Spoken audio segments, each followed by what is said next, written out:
प्रियंका गांधी विपक्ष की नेता है जो पहली बार लोकसभा के अंदर पहुंची है। लेकिन ना जाने इस सरकार में माइक के साथ में क्या दिक्कत है। जब भी कोई विपक्ष का नेता बोलने के लिए खड़ा होता है तो क्यों उसका माइक बंद कर दिया जाता है। प्रियंका गांधी के दो छोटे सवाल थे, 40-50 सेकंड में सवाल पूरे हो जाते हैं, लेकिन उसमें भी देखिए आप कितनी बार माइक बंद कर दिया गया। और दूसरी बड़ी खबर निकल करके सामने आई है आज, जब विजय दिवस है, आज के ही दिन पर भारतीय सेना ने पाकिस्तान की सेना के दांत खट्टे कर दिए थे और दुनिया के नक्शे पर एक नए देश का जन्म कर दिया था, बांग्लादेश का। और आज ही के दिन सेना प्रमुख के कमरे से तस्वीर हटा दी गई। दोनों बड़ी खबरों पर बात करेंगे और उसके साथ में ओम बिरला जी को भी आप देखिए। बेरोजगारी के मुद्दे पर जब सवाल पूछा गया तो कह रहे हैं 1 सेकंड में बोलिए। हो सकता है वो मिनट बोलना चाह रहे हो, लेकिन उन्होंने कह दिया 1 सेकंड में बोलिए। और बेरोजगारी जैसे मुद्दे को अगर आप 1 मिनट भी देंगे तो क्या इस देश में काफी है? आप खुद से अपनी आंखों से देखिए। लेकिन सबसे पहले सबसे बड़ी खबर जो इस वक्त में आ रही है उससे शुरुआत करेंगे। आप ये स्क्रीन पर देखिए, इस वक्त में बड़ी खबर निकल करके सामने आ रही है। भारतीय सेना प्रमुख के कमरे से यह तस्वीर हटा दी गई है। इस तस्वीर में दिखाई दे रहा था कि पाकिस्तान की सेना सरेंडर कर रही थी भारत की सेना के सामने, हस्ताक्षर हुए थे उस वक्त में, और उस तस्वीर को हटा दिया गया है। कांग्रेस के सांसद मणिकम टैगोर ने बाकायदा इस बात को लेकर के इशू उठाया है कि इनको आखिरकार भारत के महापुरुषों से दिक्कत क्यों है, भारत की सेना से दिक्कत क्यों है। यह कांग्रेस के सांसद ने सवाल खड़ा किया है। पहले महात्मा गांधी जी की फोटो, वो तस्वीर जो लगी हुई है मूर्ति, उसको उठाकर के पीछे कर दिया गया। बाबा साहब भीमराव अंबेडकर की मूर्ति को उठाकर के पीछे कर दिया गया। और अब जो है, आज विजय दिवस का मौका है और आज ही खबर निकल करके सामने आई है कि इस तस्वीर को भी सेना प्रमुख से हटा दिया गया है, सेना प्रमुख के कमरे से हटा दिया गया। यह तस्वीर आपकी स्क्रीन पर देखिए। यह तस्वीर हम सब के लिए एक तरीके से शौर्य, साहस और वीरता, अपने आप में इस चीज को अनुभव करने का एक प्रमाण है हमारे पास में कि भारत की सेना ने किस तरीके से पाकिस्तान के दांत खट्टे कर दिए थे और पाकिस्तान की सेना को सरेंडर करने को मजबूर होना पड़ा था। यह उस वक्त में इंदिरा गांधी की जो है वो एक तरीके से दिलेरी कही जाएगी। उन्होंने जिस तरीके से मोर्चे को संभाला, सेना के साथ में खड़ी हुई और सेना में भी ताकत दी। और उस वक्त में दो बड़ी चीजें मशहूर हुई थी। एक तरफ जो है वो अमेरिका के राष्ट्रपति थे रिचर्ड निक्सन। उन्होंने कहा था हमारा 7वां लड़ाकू बेड़ा तैयार है, अगर पाकिस्तान पर हमला हुआ तो हम इसे भारत की ओर भेज देंगे। यह अमेरिका के राष्ट्रपति रिचर्ड निक्सन ने इस बात को कहा था कि हमारा 7वां बेड़ा लड़ाकू वो तैयार है, अगर पाकिस्तान पर हमला होता है तो हम भारत की ओर भेज देंगे। मतलब वो भारत पर एक तरीके से आक्रमण करने के लिए भी तैयार हो गए थे। अमेरिका के राष्ट्रपति, उनकी तरफ से स्टेटमेंट आया था। उस वक्त की प्रधानमंत्री इंदिरा गांधी ने कहा था 7वां बेड़ा हो या 70वां, हिंदुस्तान किसी से डरता नहीं है। अमेरिका ने अपना 7वां बेड़ा रवाना किया, उसके पहले ही पाकिस्तान की सेना ने समर्पण कर दिया। दुनिया का भूगोल बदल दिया गया, दुनिया के नक्शे पर नया देश आया, नया देश बन गया बांग्लादेश। अमेरिका स्तब्ध रह गया, उसका 7वां बेड़ा भारत कभी नहीं पहुंचा। तो ये उस वक्त की जो है वो शौर्य गाथा है, जब भारत की प्रधानमंत्री ने अमेरिका के राष्ट्रपति को ललकारते हुए कह दिया था कि चाहे तुम्हारा 7वां हो या 70वां हो, आप भेजिए, भेजना है तो हम डरेंगे नहीं। और देखिए वो बेड़ा भी भारत नहीं पहुंच पाया, उससे पहले सरेंडर हो गया और हवा की हवा से ही उनका बेड़ा, अमेरिका का बेड़ा, वो वापसी चला गया। ये बहुत बड़ी चीज है। और प्रियंका गांधी आज इसी मुद्दे को बोलने के लिए संसद में खड़ी हुई थी और दो मुद्दे उन्होंने वहां पर बांग्लादेश के हिंदुओं का, आज जो बांग्लादेश इंदिरा गांधी और उस वक्त में भारतीय सेना और भारत के एक एक नागरिक के बलबूते पर बना था, उस बांग्लादेश के अंदर आज हिंदू जो कि वहां पर अल्पसंख्यक में है, उन पर अत्याचार हो रहे हैं। इस बात का मुद्दा उठाने के लिए प्रियंका गांधी संसद में खड़ी हुई थी, लेकिन उनके माइक को कैसे बार बार ऑफ कर दिया गया। सभापति महोदया जी, बहुत खुशी की बात है कि आपको अब याद आया, लेकिन आज विजय दिवस है। आज विजय दिवस है। 1971 के युद्ध में जिन शहीदों ने, जिन सेनाओं ने हमारे लिए लड़ाई लड़ी, जिन जानबाजों ने ये लड़ाई लड़ी, सैन्य अधिकारों को, सैनिकों को, शहीदों को, सबको सबसे पहले मैं नमन करना चाहती हूँ। मैं देश की जनता को नमन करना चाहती हूँ कि आज के दिन जो विजय भारत ने पाई वो उनके बिना नहीं हो सकता था। उस समय भारत अकेला खड़ा था। पूरे विश्व ने कोई सुनवाई नहीं की। बांग्लादेश में जो हो रहा था, बांग्लादेश की जनता, हमारे बंगाली भाई बहनों की आवाज़ कोई नहीं सुन रहा था। उस समय भारत की जनता एक होकर अपनी सेना के साथ खड़ी हुई, अपने नेतृत्व के साथ खड़ी हुई, अपने असूलों के साथ खड़ी हुई। इंदिरा गांधी जी उस समय प्रधानमंत्री थी। मैं उनको नमन करना चाहती हूँ। इस देश की महान शहीद हैं जिन्होंने कठिन से कठिन परिस्थितियों में साहस दिखाया और एक ऐसा नेतृत्व दिखाया जिससे ये देश विजय हुआ।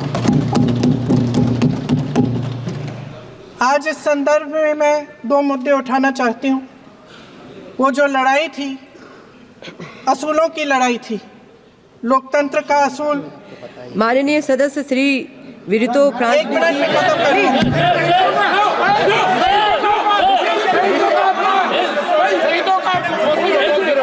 मैं संक्षिप्त में बोल देती हूँ। कंप्लीट करिए सभापति महोदया जी, मैं संक्षिप्त में बोल देती हूँ। कंप्लीट करिए। दो मुद्दे हैं, संक्षिप्त में बोल देती हूँ।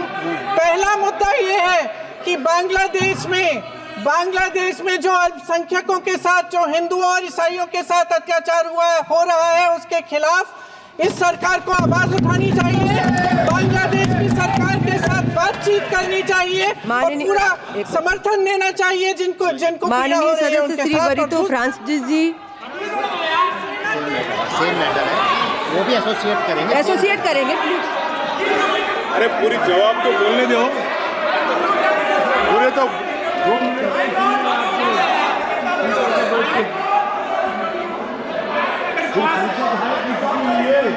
माइक। सेना के हेडक्वार्टर्स में से आज सेना के हेडक्वार्टर्स में से वो तस्वीर उतारी गई है जिसमें पाकिस्तान की सेना आत्मसमर्पण कर रही है हिंदुस्तान भारत की सेना के सामने। माननीय सदस्य श्री कल्याण बनर्जी जी। उन महान से बस हो गया।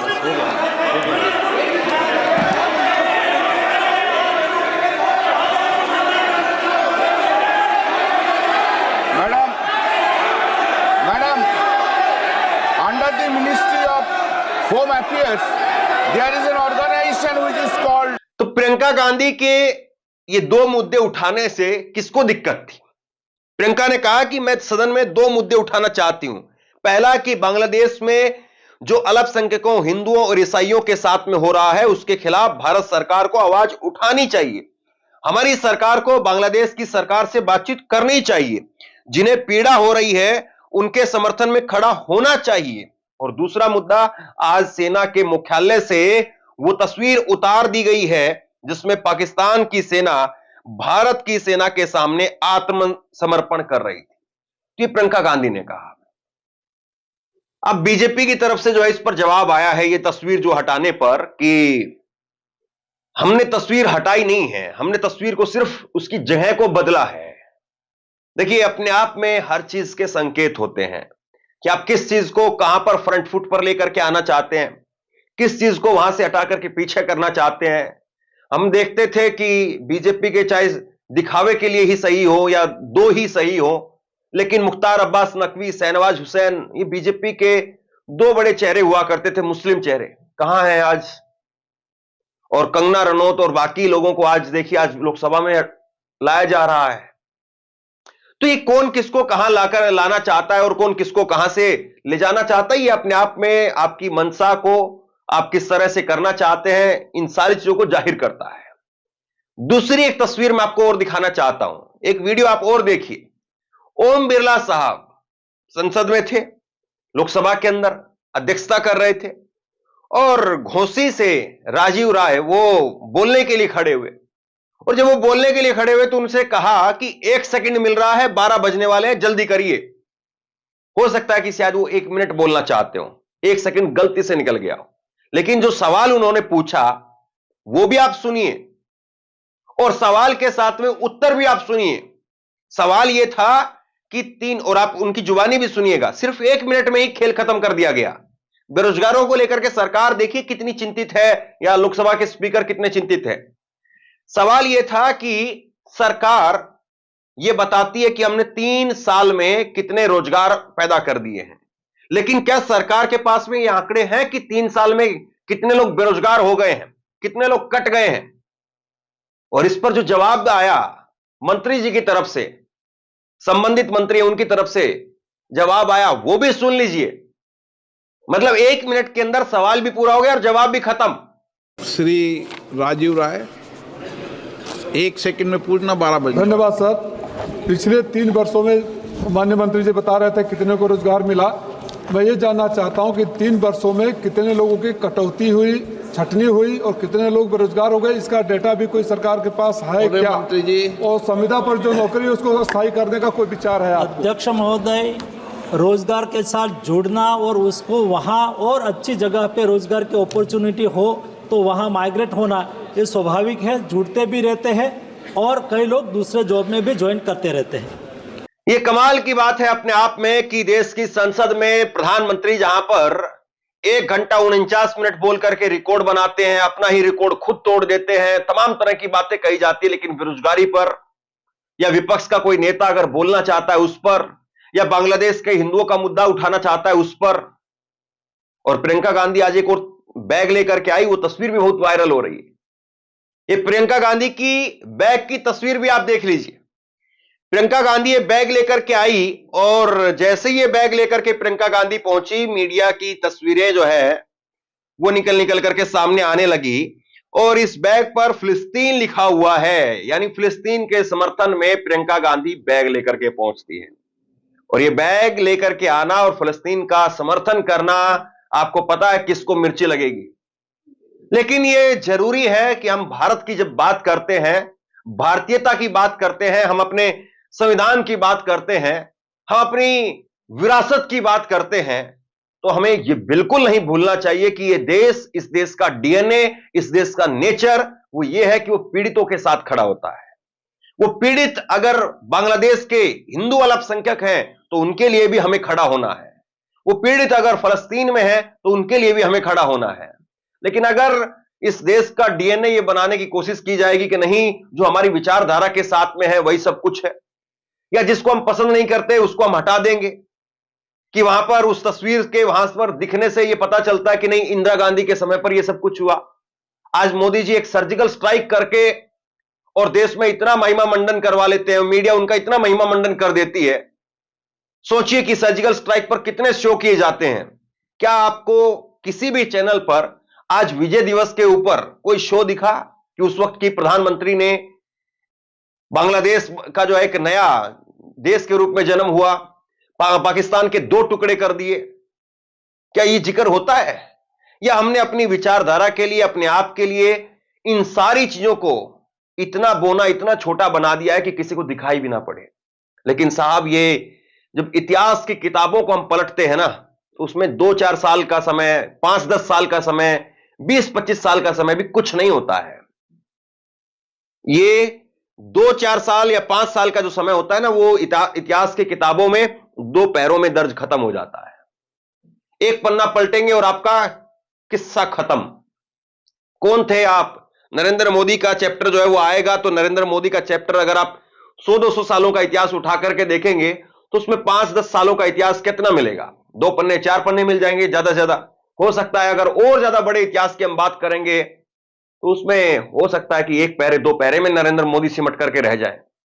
इसलिए बहुत जरूरी है कि हम अपने आप को कम से कम ऐसे तौर पर पेश ना करें कि कल को इतिहास भी हमें बड़े शर्म की दृष्टि से देखे और यह कहे कि बड़े बोने किस्म के आदमी थे।